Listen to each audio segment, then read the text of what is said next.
Welcome back to the Roadside Rescue YouTube channel. I'm Ernest and this is another episode of A Day in the Life of a Mobile Mechanic. On today's episode, I've got a call out to fix a Subaru STI that's been stuck on the side of the road. All I know is I need to fix a wheel bearing. And then later on, I'm going to be looking at a classic old Dodge, seeing if I can get the windshield wipers fixed because they've gone out and it's been snowing and raining recently and it's not safe to drive. Thanks for joining me. Let's hit the road and get these cars fixed. Alright, let's get this going. This job turned out to be super fun because while I was working, I had a few different animals that would come and visit. I mentioned earlier, all I knew was I needed to show up and replace a wheel bearing, so I brought a wheel bearing press kit with me. However, if you saw me pull out of that box, it's a complete spindle assembly. So fortunately, I'm not going to have to press anything. All I've got to do is slap a few bolts on this and it'll be good to go. I'm just missing the rotor back here as well. The rotor? Yeah, I think. This video is sponsored by these 5G wireless cameras. Let me set some up and show them to you. This kit comes with 4 different wireless 5G cameras. I've had cameras set up at my place for several years now, and this camera is great quality. I love how compact this camera is and that it has infrared lights built in. Cameras give me extra peace of mind knowing that my tools are safe where I store them. This 5G camera kit also comes with its own router. A few more benefits of using a 5G wireless camera are enhanced data security. 5G technology offers improved encryption and authentication protocols, making it more difficult for hackers to access the camera. It has increased bandwidth, and these cameras have a lower latency. These cameras are super easy to install. You can monitor them remotely. All in all, giving you peace of mind and additional security. These cameras are great quality and this is a brand I would totally recommend. Thanks again to this 5G wireless camera for sponsoring this video. If you're interested in a kit like this, check out the discount in the description down below or the pinned comment. Back to the video. The rotor? Yeah, I think. You should have it. Okay, just letting you know. I won't need it for a while, but... I thought that's all I was going to need, but it turns out I couldn't find the tire either. So I'm going to unwind that parking brake cable. I'm not sure if I'm going to use the one that's in the car or this one, but I've got to get everything put in first.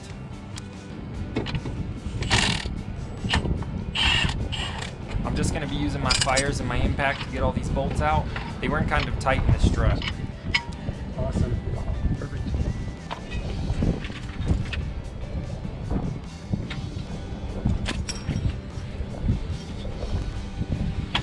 This spindle is pretty heavy with everything on it, so my game plan is to try and push it onto that axle and then to get one of the bolts into the strut, that way it will hold its own weight.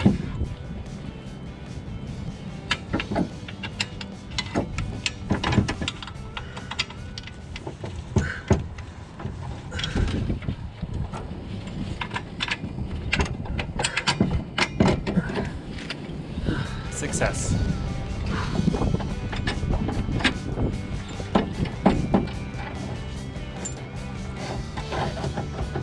Now all I have to do is start lining all the other bolts up. There was one bolt in this lower control arm. So all in all, I'm just looking at getting a few bolts into place. This job should be nice and easy.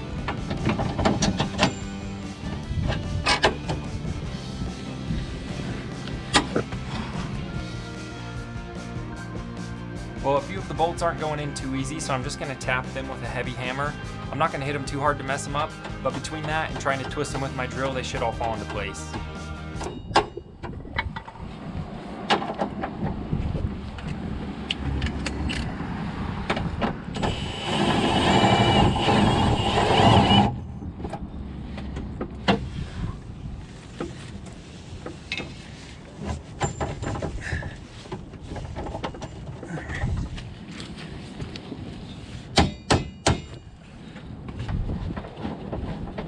There we go, I got that into place. Now we're just going to get the nuts on.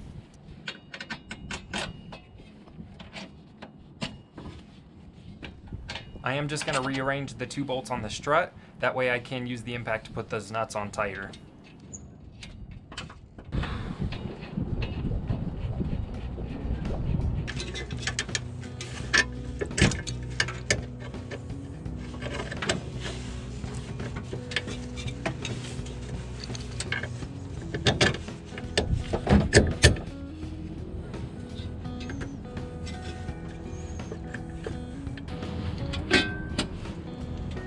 And we can't forget about the wheel speed sensor. I let that one sit around for a few minutes before I remember to tighten the bolt down.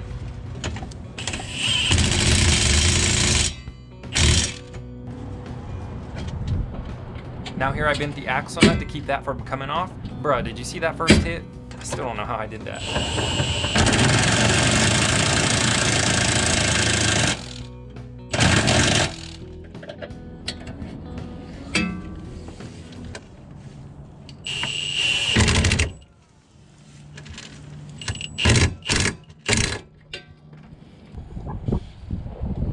I like to watch the amount of rotation on those nuts once they get tightened all the way down with my impact. I've decided it's best to reuse the parking brake cable that's already in the car, so I've taken this old one out. I'm just gonna have to basically rebuild these rear brakes in order to put that all back together, but no big deal.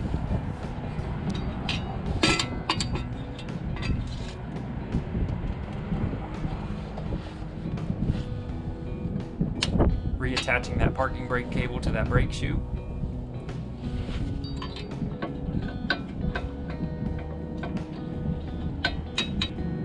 Now I've got a couple of springs and hardware to get in place.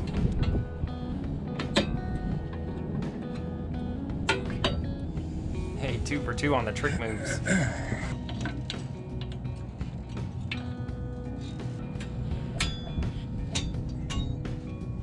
Last spring here.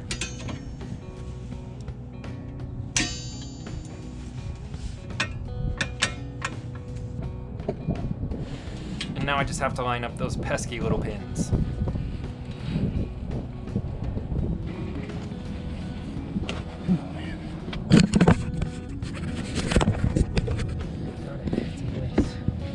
Just double check everything.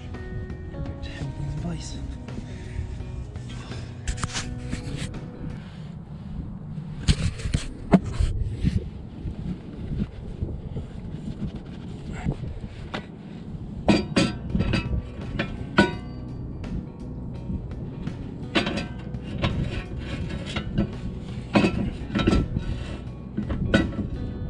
Come on, Ernest, round pegs going around holes. There you go. In the wheel, and that's it. All right, well, the customer found that wheel and I put it on for him. Now let's head across town and take a look at this classic Dodge. It's got a few problems. We'll check it out when we get there.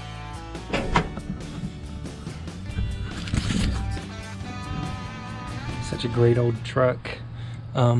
This might be the one I was thinking about the other day that I had to tighten the balancer on a while ago. I was wondering how that held up.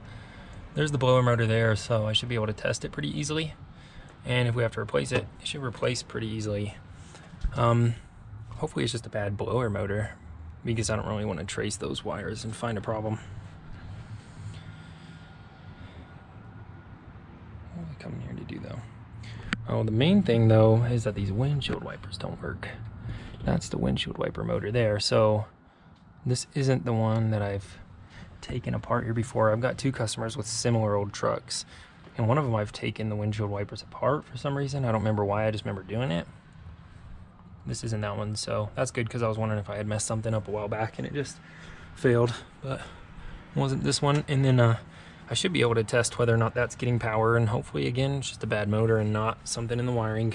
It could be a fuse too, but where are those on this truck? I don't know. All right, now as far as the blower motor goes, I think it might just be a switch issue. I'm gonna have to look up the wiring diagram because I haven't even found the fuse panel yet. So I can go ahead and turn this off. But I'll look around for that and double check that the fuse is okay. I've got some old-fashioned fuses with me. So let's check that real quick, and then I'll probably have to schedule a second appointment to take that apart and fix those little connectors. Not seeing any fuses.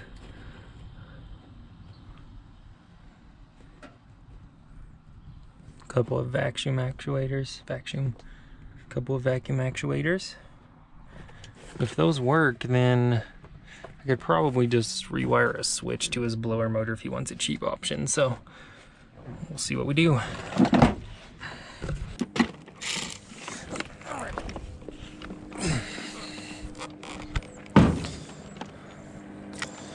Start with this.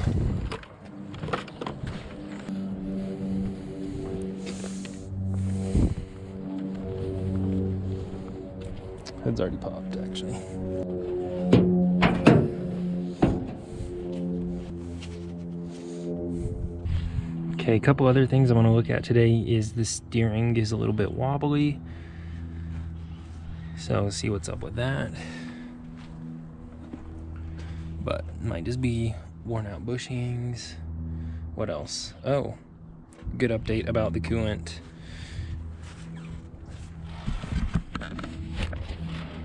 From last time that had oil in it. That's better.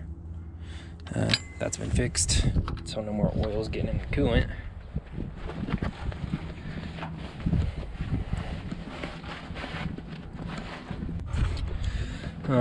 I found some information saying there was a fuse panel behind the glove box for that, so we'll look at that. What else was it?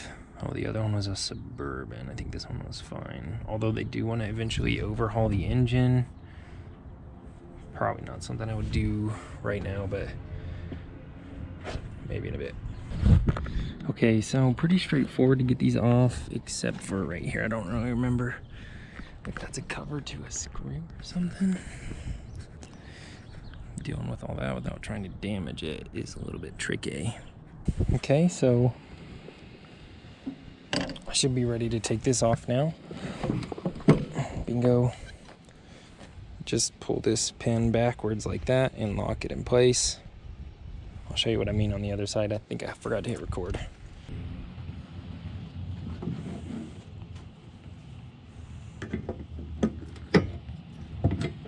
Like that.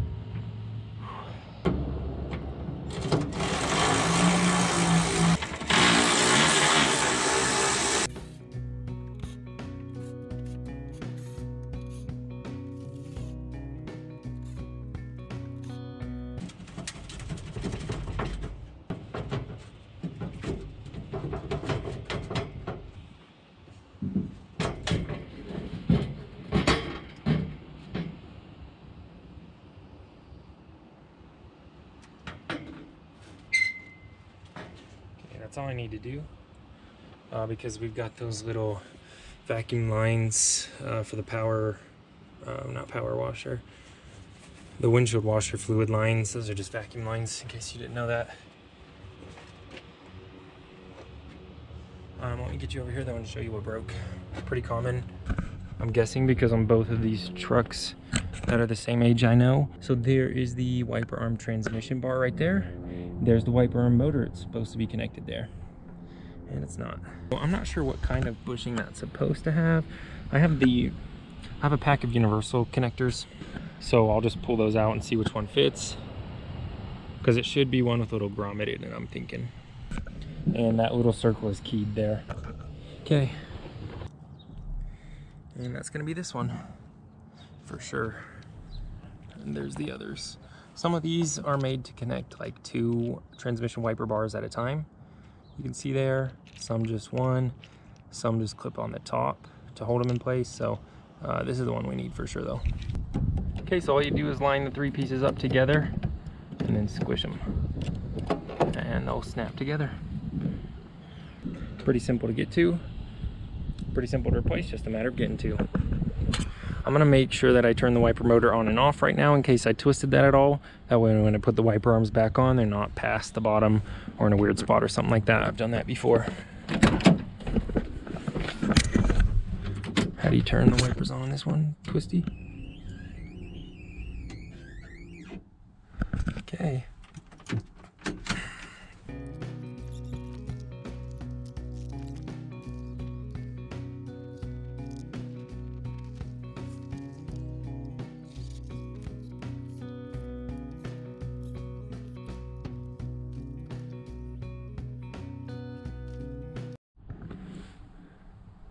Okay, so I just came in here to look at this heater blower motor again. And then I was like, wait, why is this off button pushed in? So I just pushed any other random button. And it works, so literally just turn it on, I guess. All right, so there's a lot of slop. All right, so there's a lot of slop in the steering. A lot of it's probably worn out bushings and ball joints. Not too many bushings in the steering here though. Oh boy, complicated steering system though with these. It's not just this sway bar, but this control arm link.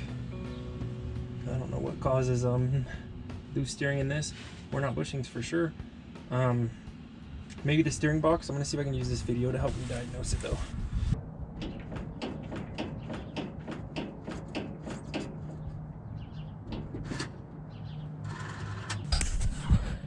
What's that? Old rag fell down there? Yeah, there's some old brake fluid down there. And some old oil. Little treasure trove. Yeah. Brake fluid, oil, there's that rag sticking out of that hole. Nice little cubby to hide some stuff away in until it starts poking out. Thanks so much for watching the Roadside Rescue YouTube channel. If you like this stuff, please consider subscribing. If you want to help out, you can donate at the links in the description or leave a positive comment, and I'll see you on the next episode of Roadside Rescue. Thanks for watching.